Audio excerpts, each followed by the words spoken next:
Our story begins with the city of Mecca. It is said that when Adam and Eve were first expelled from paradise, the two were separated, with Eve having landed near the city of Mecca and Adam having landed somewhere in the Far East. After many years of searching for one another, Adam finally managed to make his way down through the Arabian Peninsula to Mecca, and it was at the top of Mount Arafat, just outside the city of Mecca, where the two were finally reunited.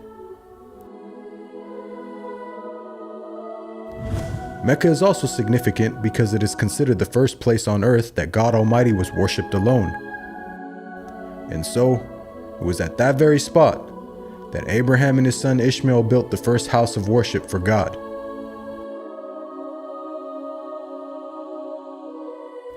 In honor of this, God Almighty had built in the heavens a similar structure for the angels.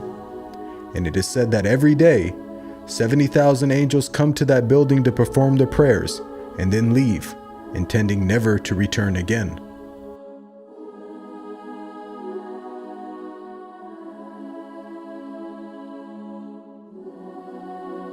When Abraham and Ishmael had finished building the sacred house, there was still one brick that had to be put in its place. And so, Abraham sent his son Ishmael off to find a unique stone that he could put there. But God Almighty destined that the final stone that was to be laid would not be from the material of this world, but instead a stone directly from the heart of paradise.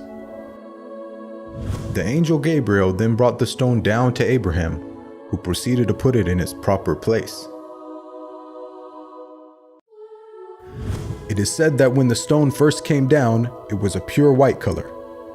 But due to the impurities of this world and the sinfulness of man, the stone slowly began to fade and eventually turned black. As time passed, the city began to develop, with the people of Mecca remaining upon pure monotheism, worshiping one God alone.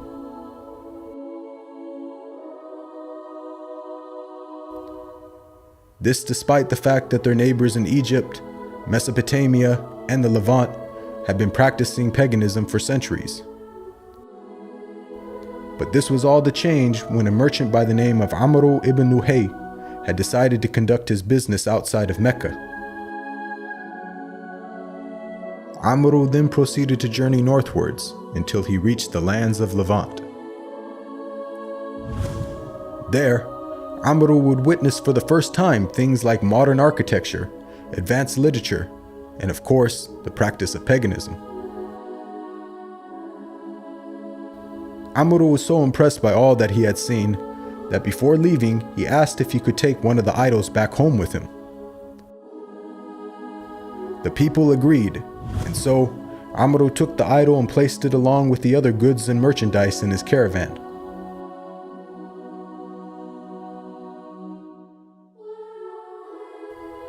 He then set out southwards, back towards the city of Mecca.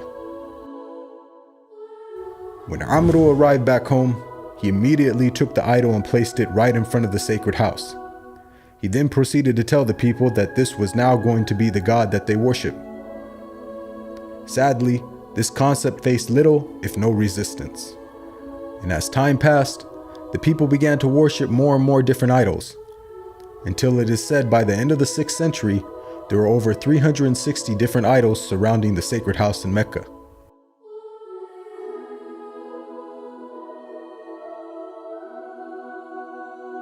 As the years passed and paganism became more prominent throughout the world, the people who still practiced monotheism knew that the coming of a new prophet was close at hand. And so, either through deductive reasoning or through interpretation of their holy text, many had concluded that the Arabian Peninsula was the most probable place God would send his new prophet. For at the time, the Roman Empire and the Persian Empire had extremely repressive governments and were hostile towards any type of rebellion, be it ideologically or politically. While the Arabian Peninsula, on the other hand, though also deeply mired in paganism, was a land ruled by tribal law and never had a real central government. As time went by, it appears that more and more people began to move down to the Arabian Peninsula to await the coming of the next prophet. And so, in the very land in which man first worshipped his Creator, and where Abraham built the first house of worship for God alone, it was there where God had destined his last and final messenger would emerge.